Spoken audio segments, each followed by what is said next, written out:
Sa panimula ng dekada 90, isang kahanga-hangang istorya ng determinasyon ang naiukit sa kasaysayan ng Philippine boxing. December 19, 1990, nang hinarap ng ating kababayang si Rolando Pascua ang kampyon at kilabot ng light flyweight division na si Humberto Chiquita Gonzalez.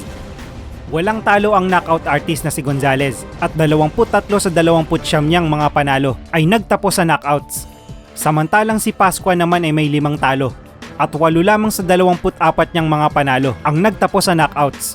Isang umaatikabong bakbakan ang naganap sa pagitan ng dalawang boksingero. Disiplinadong laban ang ipinamalas ni Pascua, kung saan pinakita niya ang kanyang mga boxing skills upang paamuhin ng malatorong kalaban. Subalit habang umuusad ang laban, mas lumakas at mas naging agresibo ang Mexicano. Nagpaulan ng mga suntukang kampyon sa rounds 4 at 5 upang tapusin na si Pascua, ngunit hindi nagpatibag ang Pinoy at tinanggap ang malalakas na suntok ni Chiquita. Bumawi si Pascua sa round number 6 at tuluyang pinulbos ang kampyon. He's hurt, Chris. Gonzalez. He's going down. Hindi na nakabangon si Gonzalez mula sa mga kombinasyon na binitawan ni Pascua.